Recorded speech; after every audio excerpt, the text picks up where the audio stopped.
बोलिए राधा रानी की जय, बरसाने वाली की जय। आप सभी को जय श्री राधे। आप सभी को श्री राधा अष्टमी की हार्दिक शुभकामनाएं। राधा अष्टमी का उत्सव तथा राधा अष्टमी का त्योहार बड़े ही धूमधाम से हमें मनाना चाहिए। श्री सुजी महाराज जी से एक बार शौनकादिक 88,000 ऋषियों ने पूछा कि हे सुजी महाराज, ये राधा अष्टमी व्रत क्या है तथा इसकी क्या महिमा है। तो सुजी महाराज कहने लगे कि हे शौनकादिक 88,000 ऋषियों, राधा अष्टमी का व्रत सबसे महान है। बताया गया कि ये व्रत हजारों एकादशियों के बराबर, हजारों जीवन में एकादशी की है तथा 1000 अगर आपने निर्जल एकादशी की है, हजारों एकादशियों तथा 1000 निर्जल एकादशी, 1000 कृष्ण जन्माष्टमी का व्रत तथा करोड़ों प्रकार के गौदान तथा कन्यादान से भी बढ़कर ये एक राधा अष्टमी का व्रत है। राधा अष्टमी को हमारे वेदों में व्रतों में सबसे ऊपर रखा गया क्योंकि ये एकादशी, जन्माष्टमी, गोदान, कन्यादान आदि से भी बढ़कर है। जो मनुष्य इस व्रत को धारण करता है उसके जन्म जन्मांतर के पाप नष्ट हो जाते हैं। अगर उसने जाने अनजाने में चोरी, डकैती, निंदा, पर स्त्री गमन, गुरु स्त्री गमन, चुगली, द्वेष आदि, हत्या, गो हत्या, ब्रह्म हत्या आदि अनेक प्रकार के भी अगर पाप किए हों, केवल राधा अष्टमी के व्रत करने मात्र से या इसकी कथा सुनने मात्र से उसका कल्याण हो जाता है और वो भगवान के धाम में जाने का अधिकारी हो जाता है। ऐसा सुंदर ये राधा अष्टमी का व्रत है। श्री शौनकादिक 88,000 ऋषि कहने लगे, क्या पहले के समय में किसी ने इस व्रत को किया? वही सब हम आपसे सुनना चाहते हैं। तो कहने लगे, श्री राधा रानी जो इस जगत की शक्ति है, सारा जगत केवल राधा नाम पर टिका हुआ है। जो हमारे भगवान श्री कृष्ण की प्राण वल्लभा है, राज राजेश्वरी है, करुणामयी कृपामयी है, जो सभी जगत को चलाने वाली है, उन्हीं का नाम ही राधा है, जो कण कण में व्यापती है। कहने लगे कि शेष नाग ने राधा रानी की तपस्या की, राधा नाम का उच्चारण किया, जब भी राधा रानी ने प्रसन्न होकर उनमें इतनी शक्ति दे दी कि आज पृथ्वी उनके फनों पर टिकी हुई है। भगवान नारायण ने राधा रानी की तपस्या की तो तपस्या का फल उन्हें लक्ष्मी के रूप में मिला, उन्हें लक्ष्मी की प्राप्ति हुई। गरुड़ ने राधा रानी की तपस्या की तो उन्हें नारायण भगवान की प्राप्ति हुई। भगवान शंकर ने राधा रानी की तपस्या की तो उन्हें पार्वती की प्राप्ति हुई। ब्रह्मा जी ने राधा जी की तपस्या की तो उन्हें गायत्री, सावित्री आदि की प्राप्ति हुई तथा इंद्र ने राधा रानी की तपस्या की तो उन्हें शची की प्राप्ति हुई।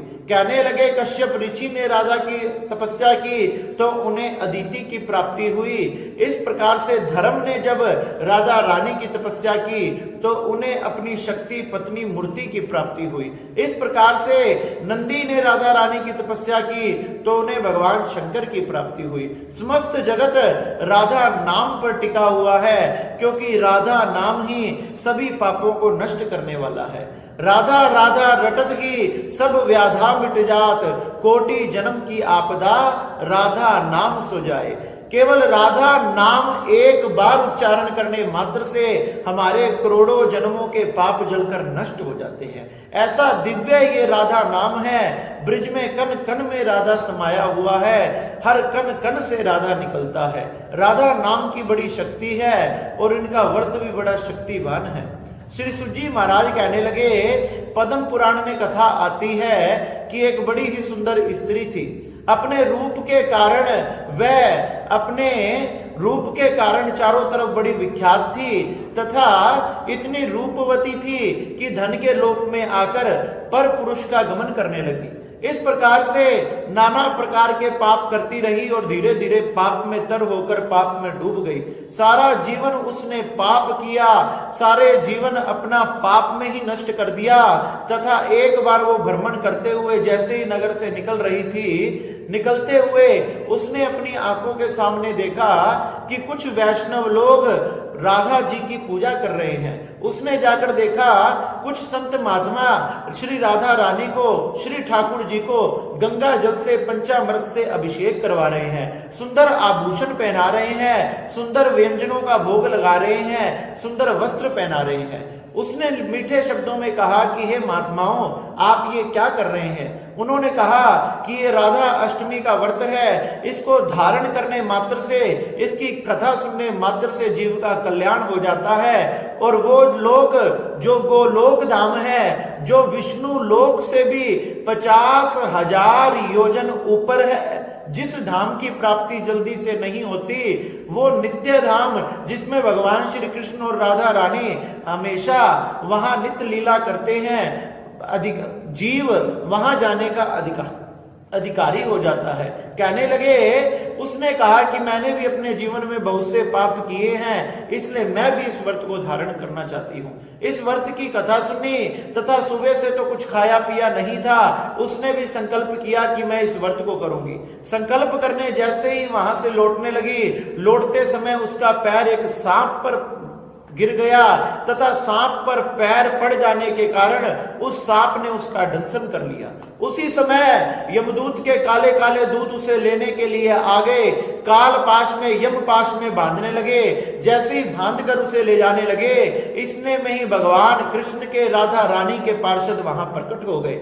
यमदूतों को वहां से भगा दिया, सुंदर विमान में उसे बिठाया और लीलावती, जिसने अपने जीवन में इतने पाप किए, सदा सदा के लिए केवल राधा रानी की कथा सुनने मात्र से उसके पाप नष्ट हो गए और सदा सदा के लिए गोलोक वास में उसको निवास मिल गया। भगवान की सेवा करने लगी।